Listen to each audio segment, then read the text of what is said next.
Go ahead, ask on stem cells. On a separate subject. Oh, I'm shocked. I'm shocked. You seem from your tweets saying that you were upset about the Roger Stone sentencing. Yeah, I thought it was ridiculous Did you ask the that if judge that's, no, I didn't speak to the judge. I'd be able to do it if I wanted. I have the absolute right to do it. I stay out of things to a degree that people wouldn't believe, but I didn't speak to him. I thought the recommendation was ridiculous. I thought the whole prosecution was ridiculous. And I look at others that haven't been prosecuted, or I don't know where it is now. But when you see that, I thought it was an insult to our country, and it shouldn't happen. And we'll see what goes on there. But that was a horrible aberration. These are I guess the same Mueller people that put everybody through hell, and I think it's a disgrace. No, I have not been involved with it at all. Would you consider commuting or? I don't want to talk about that now. I think it was a disgraceful recommendation. They ought to be ashamed of themselves.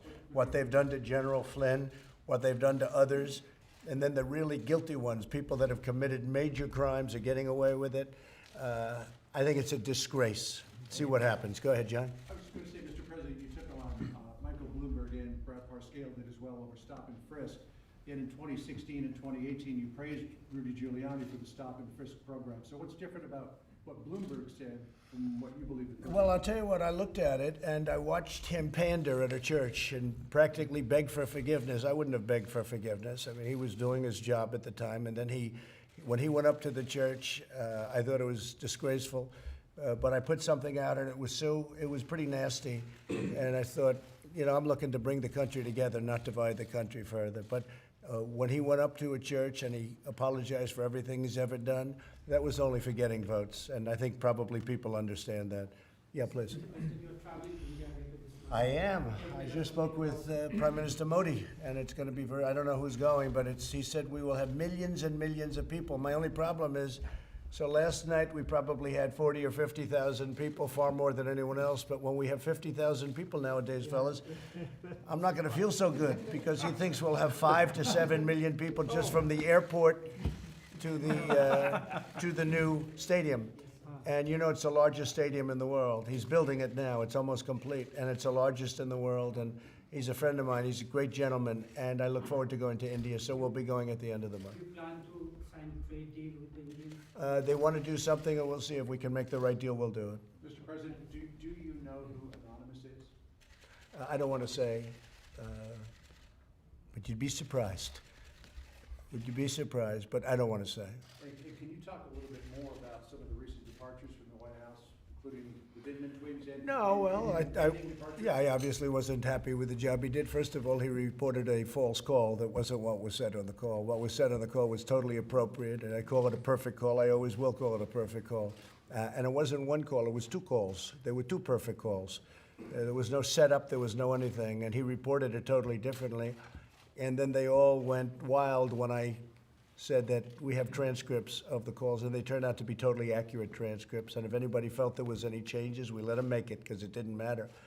So we had totally accurate transcripts, and it turned out that what he reported was very different.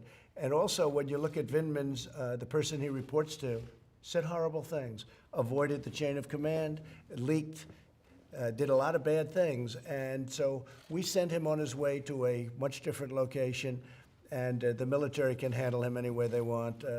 General Milley has him now. I congratulate General Milley. He can have him. And his brother also. So we'll find out what happened. I mean, we'll find out. But he reported very inaccurate things. You understand that, John, when you look at his report and then when you look at what actually the exact words. Fortunately, I had the words, because otherwise we would have had a lot of people lying, and we were able to do it. So fortunately, we had transcripts of those calls. I think you guys all agree with that, right? Wasn't it nice? After they said these horrible things and made up these horrible, horrible lies about what was said in the call, and then I said, here's the call.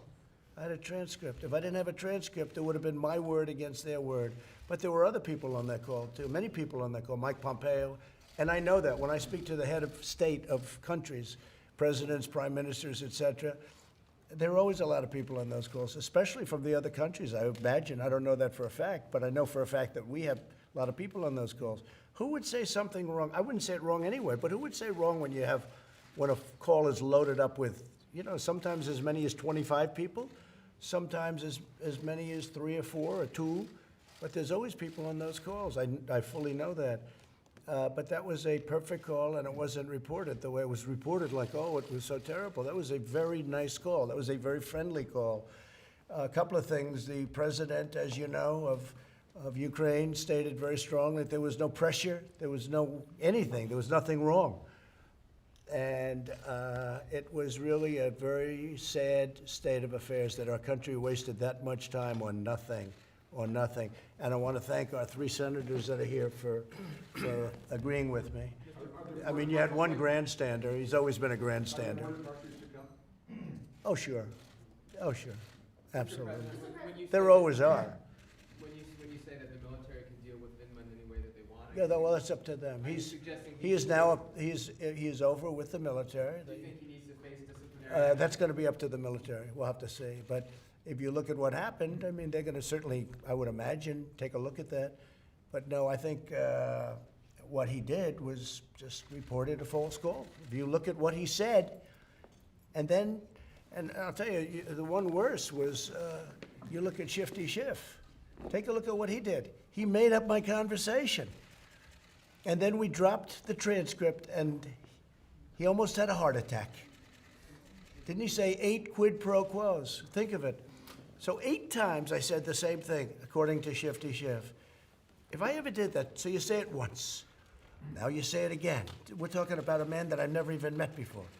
Now you say it a 3rd time, a 4th time, a 5th time, 6th time, 7th time, 8 times. 8 times he said that I asked for the exact same thing in one call.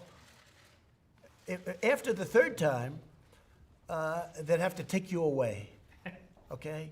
He's a sick person. Schiff is a very corrupt politician, and he's a sick person. So he made up, totally made up. And because he's shielded, which a lot of people didn't know, but because he's shielded by the halls of Congress, in terms of what he says, you can say anything you want. He made up a story. It was total fiction. And then at the end, he said, don't call me, I'll call you. That's a mob statement. Very famous statement in numerous movies, one in particular. That's a mob statement. Don't call me, I'll call you. He said that I said that. He said that I said 8 times quid pro quo. Well, there were no times quid pro quo, nothing. That whole thing was corrupt and a disgrace. And Romney's a disgrace for voting against. He's a disgrace. Okay, anybody else? Can I just ask you to elaborate a little bit more on stop and frisk? It's going to be a big issue in the coming days. Do you support that policy? And is it, as you said in a tweet? Anything we can do to get down crime and to get rid of drugs. But I think when a man is with stop and frisk his whole life, and then he decides to go Democrat, and he goes to a church, and he's practically crying. It looked like hell. He's practically crying, saying what a horrible thing he did. I think that's so disingenuous. You know what I'm talking about, fellas. That was so of Bloomberg. Look, he's a lightweight. He's a lightweight. You're going to find that out. He's also one of the worst debaters I've ever seen, and his presence is 0. So he'll spend his $300, $400, $500 million. Maybe they will take it away. Frankly, I'd rather run against Bloomberg than Bernie Sanders, because Sanders has real followers, whether you like him or not, whether you agree with him or not. I happen to think it's terrible what he says, but he has followers. Bloomberg's just buying his way in. But we're going to find out what happens. We're going to find out. But when you go back to the church where he apologized for everything he ever did practically, and he looked pathetic. Our country doesn't need that kind of leadership. Thank you all very much. Thanks, everybody. It's stumbling. It's mumbling. Not pretty. But we'll see how he does. You never know. You never know. The only time you knew for sure was the Trump campaign. Trump was going to win. Do you think he can turn it around in South Carolina? He can always turn it around. I think it's not going to be easy. I think he can turn it around, yeah. I think he has a shot. He's got probably almost as good a shot as anyone, but he's going to have to work. He's going to have to work very hard, much harder than they thought. Don't forget, when he first ran, I called him 1% Joe, because every time he ran, he only got 1%. And then Obama took him off the garbage heap. But he only got 1%, right, John? You know that. 1% Joe, but now he's, 19% Joe? It's better. He's doing better. He's made a lot of progress. But it's going to be very interesting. I think we have we're going to have a very interesting Democrat race, and I think we're going to have a very interesting election. But our country is doing better than it's ever done. We've rebuilt our military thanks to the people back here. We've taken care of our vets at a level that they've never been taken care of before.